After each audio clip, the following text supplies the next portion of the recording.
Hello, I'm Angel Klani, known to everyone as Angie. Angie's India is my show, which is about all the superheroes which have made India who she is. India is much more and deeper than what we all think, and it's all the individuals who've contributed with their success stories in making India the nation she is, be it corporates, businessmen, politicians, bureaucrats, sportsmen, film actors, and many more. Today, my guest is the great, the one and only Dr. Karan Singh. Dr. Karan Singh needs no introduction. Even though he's 93, he's still as good as a 30-year-old. I think energy, his wit, his intelligence, and of course, all the knowledge that he can provide us. Dr. Karan Singh has so many ways I can introduce him as the Maharaja of Kashmir, a governor, a Lok Sabha member for 4 terms. He also has written several books. He has so much knowledge that he can tell us about foreign policy, about other topics which all of us would like to know about and have never heard about. I would also take some insights from him on current issues going on in the country currently. I personally feel there is no better person in India I can get all the wisdom, the intellect, and the knowledge from. At 93, every media channel and every individual such as me in my show Angie's India wants to interview him. Let me introduce to you my guest today, Dr. Karan Singh, the great Maharaja of Kashmir. At 93, rocking, and of course can give any of the youth of India today a challenge and run for their money. Hello, Dr. Karan Singh. Hello, Angie. Welcome to my show. Pleasure. And thank you so much for being here. I would like to ask you several questions today straight from my heart. This is non-political, but it's all about an individual and your contribution to this country, your experience and all the genre of different political leaders, bureaucrats, sportsmen, individuals, people who've shaped Jammu and Kashmir, your family members who have made you who you are. So my first question, of course, everyone's favorite today in this hot topic of Article 370. I would like to ask you, after the revocation of Article 370, what do you feel the future of Jammu and Kashmir would be? How do you see the state progressing, changing? And how do you feel this decision, has it been positive, neutral, or negative in your personal view? Well, there are several opinions on 370, as you know. It has had some positive features. Let me explain to you very briefly why 370 came in. Sure. In 1929, my father, Maharaja Hari Singh, introduced 2 laws. One was to prevent people from outside buying land, because the Kashmiris were poor. The Punjabis would have come and bought up all the land. We would have had land and labor like in Bihar. Today there is no landless labor in J&K. That's really amazing. Secondly, he said people will not get service from outside. Because if it had been left open, the Bengalis would have taken all the jobs. They were much cleverer, better educated. So Punjabis would have had the land, the Bengalis would have the, what would happen to the people of Jammu and Kashmir. So these were put in to protect them. These are not sort of sinister, terrible rules that were put in. They were put in to protect the people from there. Now I agree, after 75 years of freedom, the time had come to perhaps change this. Because there were 2 or 3 very serious things. Several lakh people were disenfranchised under the earlier regime. People who had come in from Sialkot, they were not given the vote. Now they are enfranchised. There are special reservations now for scheduled castes, and scheduled castes to pehle bhi the, scheduled tribes. Okay. For the first time. And then also, previously what would happen was that if a girl from J&K married outside, she lost her property. Oh, okay. And that was very unfair. Yes. So a lot of these have been remedied. Okay. And if you talk about the future, we need 3 things. First of all, we need free and fair elections. That's right. And the introduction of a representative government. Secondly, we need our statehood restored.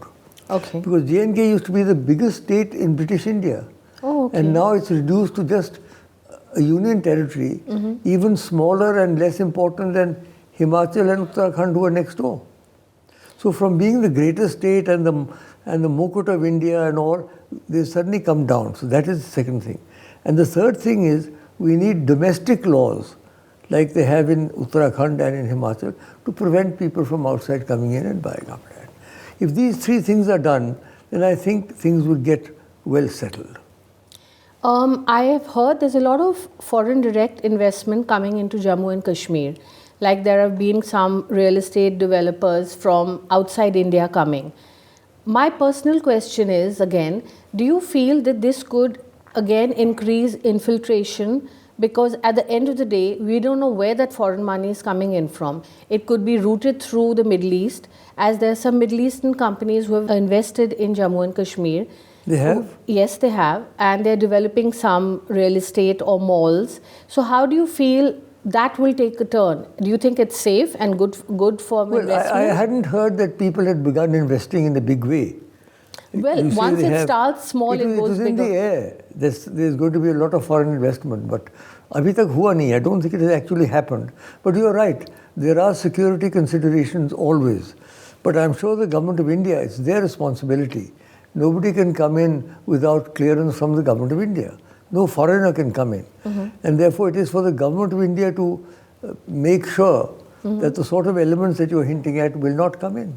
Yes, but you do think that if it is opened up to foreign direct investment or other developments coming into, the money could be used from non-inviting elements such as infiltrators, there is a chance? Well, there is an off chance, but we've got to be very, very careful. And one other thing I'd like to say, as far as the Kashmir Valley is concerned, we don't want polluting industries, because our industries there are handicrafts, yes, tourism, and fruit. Right. So those sort of things we want to have improved, better fruit yields, better tourism and all. We don't want polluting industries, because that will just destroy the valley. Okay. And the valley is still much less polluted than other parts of the country. There is, as you said, fruits. How do you feel? Do you think we could get into some way where we can export a lot of fruits? We already do, but we can get into some much better exporting situations. Okay. And some companies, if there are companies doing that, that's where they can be very helpful. Number one, to increase the fruit yield, and secondly, to bring back more to the grower. Yes. What is your view about dry fruit exports and dry fruit business? It's always been popular. We don't have really too much dry fruit in Kashmir. We have rich fruit, actual fruit. The dry fruit came mainly from Afghanistan and from that part where there's much less rain. Here we have apples and we have strawberries and we have cherries and we have peaches and we have, none of these are dry. So there's no dry fruit in J&K. Okay, I believe honey or honey even like, there. They say honey, saffron. Yes, saffron, honey. So you feel besides being used and promoted more aggressively in India, we could also have an opportunity to export these? Absolutely, why not? Without tampering with the environmental issues? Absolutely. I believe there's also many hotels coming up thanks to now development of tourism, and also some small developments coming across Pahalgam, Gulmarg, Srinagar. So do you feel that has to be also looked into from the environmental point of view? It does. We need more accommodation, that's clear. Yes. For example, I believe almost 2 crore people visited. If you leave out the Vaishno Devi people from Jammu, at least 1 crore people visited the valley. Okay. And that's a lot of people. And they don't come at the same time. They come, they stagger, but still. Yes. We need more accommodation in Gulmarg, in Pahalgam, in Srinagar. And we must build, though, on ecologically sustainable principles. Yes. We don't want hideous high rises coming up. If you build a hotel in Kashmir, it cannot be like a hotel in Delhi. Sure. It should be an environmental friendly and aesthetically acceptable design. Another thing, when you're going to need a lot of labor, you're going to need a lot of manpower there. So do you feel that the employment should come from the Kashmiris, or do you feel some of the hotels may also bring labor and workers from outside Kashmir? Kashmiris will get employment, but it will not be enough. Certainly they'll have to bring people from outside. Even now, a lot of the people in many 5-star hotels are from outside.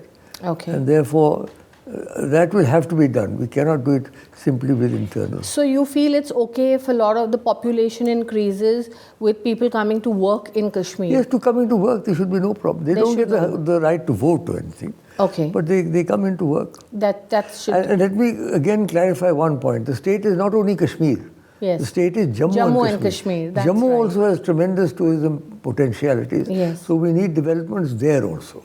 Okay, okay. Now, you also owned a very famous and prestigious hotel, which is now the Lalit, and earlier was your palace.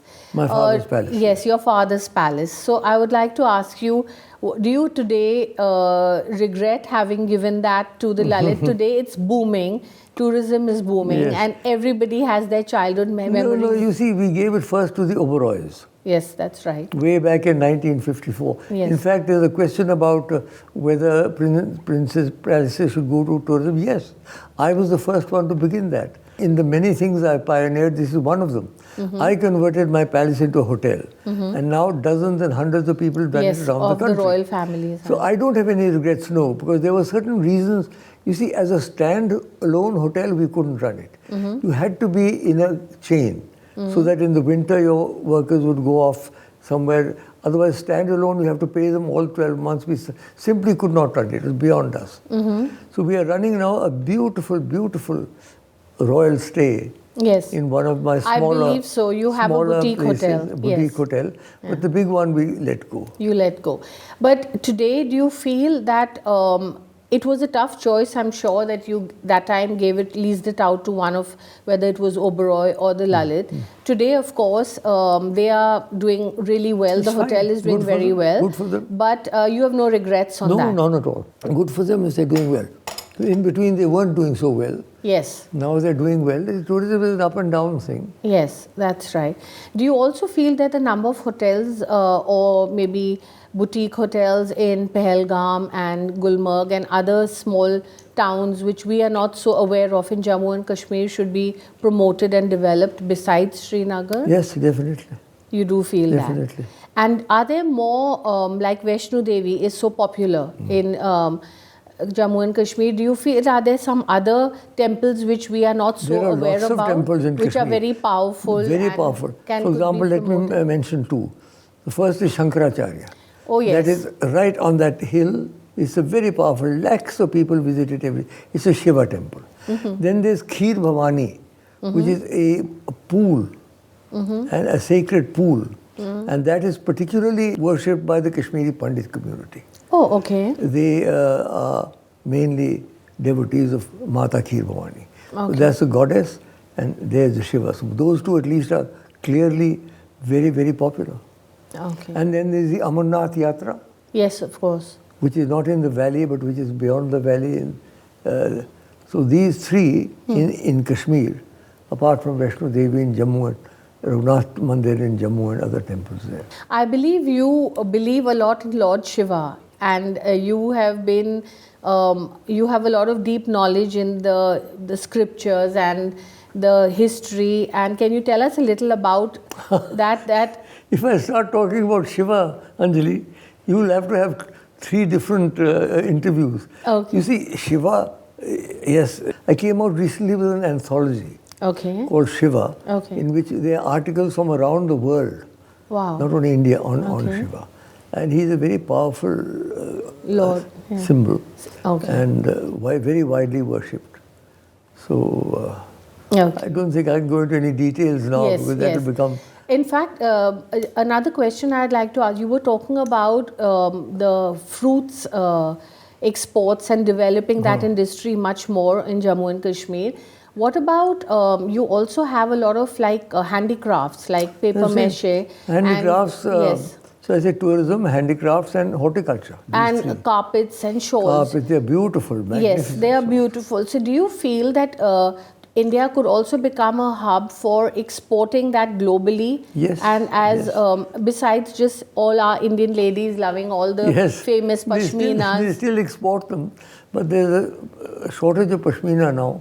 Oh, but nonetheless, certainly that can become a major... Carpets and shawls, which are very famous, can be a major export item. are in fact being exported, but not nearly as many as we should. So you feel like UP exports, that's Uttar Pradesh, exports more of the carpets when actually the better quality ones are the Yes, Kashmiri that's a carpets. different quality. I don't want to sound Yes. superior. Yes. But those carpets are not of the quality of the Kashmir carpets. The Kashmir carpets are beautifully done, and all the labor that goes into it, exquisite designs. Yes. It's a miracle how those carpets emerge. If you ever watched a carpet being, they just shuttle like this, and lo and behold, the carpet comes up. It's extraordinary. Yeah. Kashmiris are very talented as far as Craftsmen. crafts is concerned. Craft is concerned. Okay. Today we're in this world of artificial intelligence and online and all kinds of tech-related things which have caught everybody's fantasy. I still believe Kashmir is a state with lots of culture. And how would you feel that the future, or which careers should the youth of Kashmir and the women of Kashmir take up today for the next 20 years? You see, you've asked two separate questions. Yes. Artificial intelligence is just one of the manifestations of the new technology. Yes. And it's going to speed up as the years go on. Yes. For example, you're going to live to see a lot of artificial intelligence. Yes. Whether they become conscious or not, that's a different debate. Now, young people in J&K should do, if they're interested in that, they should take up technology. We have universities now, we have IITs, we have an IIM. Or if not, they should stick to the traditional fields of medicine, for example. They're very good at medicine. Okay. The women particularly. Kashmiri women are not left behind at all. Okay. They're very active.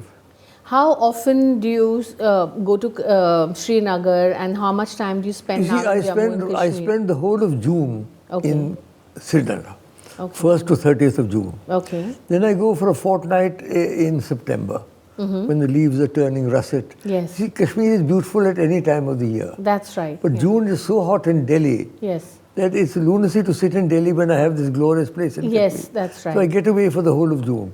And then I go for 15 days, about a month and a half in the year. That's all. That's you all. don't miss being And there then I more? go to Jammu also for a few days. Okay. No, I've been 55 years here now, Anjali. Yes. I came here in 1967. Wow. And I've spent much longer time in Delhi than in J&K. I was only 36 when I came here. Yes. So I'm now 93. So I've spent more time in Delhi than... I do miss going there, but I'm happy in Delhi. I'm comfortable in Delhi also. Okay. Another thing, you have written a lot of books and on a lot of different topics and subjects. So which is your favorite, or which are your top 3 favorites out of the 20 books you have written? First of all, my autobiography, Of course. which I think is really very interesting, if I may say so myself. Yes. But it takes me only up to 67. Okay. Only the J&K period, not the Delhi period. Okay. Then the second favorite book would be, I've just written a new book called The Eternal Religion, Glimpses of Hinduism. Okay. So this is a book on Hinduism, which I think is interesting. And another is a very small book called I Believe, in which I put my 12 beliefs in a very cryptic manner. Those 3, I think. I have written a novel, by the way. I have written a book of poems, but these are editions. The novel is interesting also, I must say. Yeah. It's a sort of semi-spiritual novel. Now that you took the name Hinduism and polarization is a big topic nowadays in India. And do you really believe that God and prayers and belief in Hindu gods or Muslim gods, why is this whole subject being polarized? Why is everything being related to a temple or a mosque, a particular, when it's like a religion by itself? You see, it's interesting.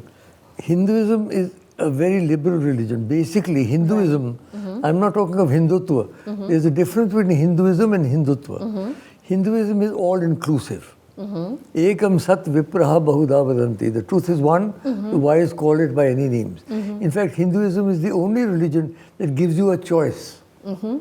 You can go to the temple, you don't go to the temple. You can worship Shiva, you can worship the goddess. You don't have to worship anybody. You can meditate. Lots of options, which many other religions don't give, in fact. Right. So, Hinduism, it's irony that the most liberal of all religions should now have looked upon as being exclusive and excluding a certain community. I think that's unfortunate.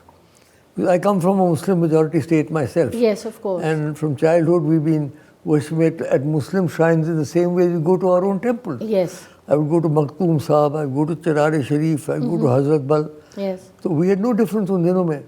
But now with all this polarization they're having taken place, it's unfortunate that the communal harmony that existed throughout the country, it didn't exist for very long because we had a partition, don't forget, on religion. Yes, yes. But it was in Kashmir, it was particularly strong.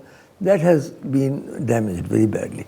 Deliberately by the fundamental Muslims, by the way, who want to induce a fundamental form of Muslims. And a reactive sort of thing by the Hindus. So, as you said, there's a difference between Hinduism and Hindutva. What do you feel is the real difference, and how is it being, changed or tweaked to get benefits politically, which is not good for the country, and That's everyone a different knows matter. that. I won't talk about the politics, Okay. but the difference is very clear. Hinduism is all inclusive. Hindutva is exclusive. Okay. Excludes certain huge, vast numbers of people. That's the difference. Okay. So, how this is used politically is a different matter altogether. Okay. But in the interest of the country, it's good to be a secular state and be open to every religion, because Yes. there are a lot of threats. People keep talking, whether it's in drawing room conversations or in parties, not necessarily politically, that India will sooner or later move to a Hindutva state or into only, and that is something a bit scary. Yes, I agree. But you know one thing, let me make just an off-the-cuff comment. There are 27 Muslim states in the world. Nobody is worried about them. Yes. The possibility of one Hindu state is sending everybody into panic. Yes. I'm just making a point. Yes. Yes. Why is that? I don't know. But what I'm trying to do is another thing I might tell you. I don't know whether you're going to ask me that question or not. I'm active in the interfaith movement. Okay. That means it's a movement started in 1893, the first parliament of the world's religions, where Swami Vivekananda appeared. And so that we do, we get people together. Yesterday I had a meeting. Right. We have people from different religions. We have collective prayers and so on. So we are working on that field also. It's not that we are not active on that field, Okay. on the interfaith field. Interface. Interfaith. When you say interface, could you elaborate? Interfaith. Yes, interfaith. Interfaith. Face. That So- means all the faiths. Yes. For example, we have so many religions in India. Interfaith, sorry. Every religion has flourished in India. Yes, that's true. Judaism has flourished. Yes. Islam has flourished, and Parsis have flourished. They've all flourished in India Yes. because it's a soil of India, which is a spiritual soil in a way. Yes. So all these religions have flourished, Okay. and we want to try and bring them together again, Yes. and at least misunderstandings should not be there, and things should be like Should cleared try and up. get them and back. Yes, get them back. Yes. Secularism, you mentioned the word. Sometimes it has become too left-leaning, Okay. giving the impression that secularism means that you're anti-religion. That is not the sort of secularism that will work in India. India is a deeply religious country. Whether you're Hindus, Muslims, Sikhs, Parsis, whatever, everybody is deeply religious. Right. 99%, I think, not more than 1% would put their thing in this census as being non-religious. So everybody is religious. Yes. So here you will have to have a religion-based secularism, if I may call it that, Yes. not an anti-religious secularism. Yeah, that's true. So now I'll ask you my simple super 5 questions. What do you prefer, tea or coffee? Tea, Okay. Politics or economics? politics. Okay. Nelson Mandela or Mahatma Gandhi? I've met both, by the way. Yes, I know. That's why I asked you And, that. Well, one influenced the other. It's very difficult to choose one, but if you have to choose one, it will obviously be Gandhi, because Nelson Mandela was his disciple Yes. in a way.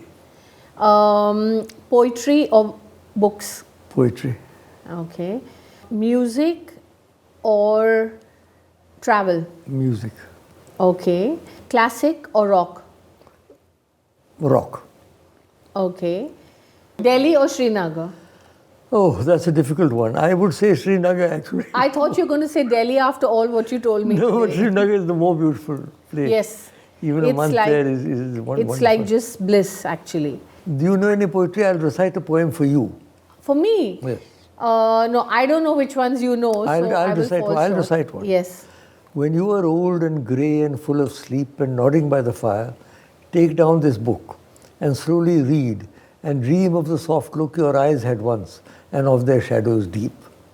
How many loved your moments of glad grace and loved your beauty with love false or true, but one man loved the pilgrim soul in you and loved the sorrows of your changing face, and bending down beside the glowing barbs, murmur a little sadly how love fled and paced upon the mountains overhead and hid its face amid a crowd of stars. Yeats.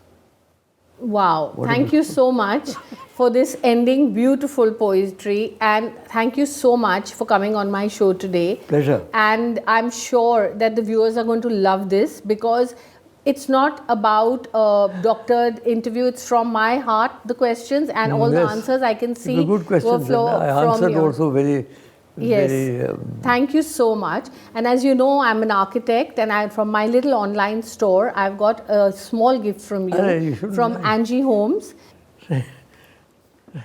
So Thank let you, me pass thank you you. something very small. Thank you so much. I hope you like Thank it. you, Angie. And thank you so much for coming on my show Pleasure. today. Pleasure. So that was our interview with Dr. Karan Singh. He has been a politician, the governor of Jammu and Kashmir, the Maharaja of Jammu and Kashmir, Rajya Sabha, as well as Lok Sabha member. He is an institution by himself. Thank you so much for watching this show. Look forward to seeing you in our next show. Thank you.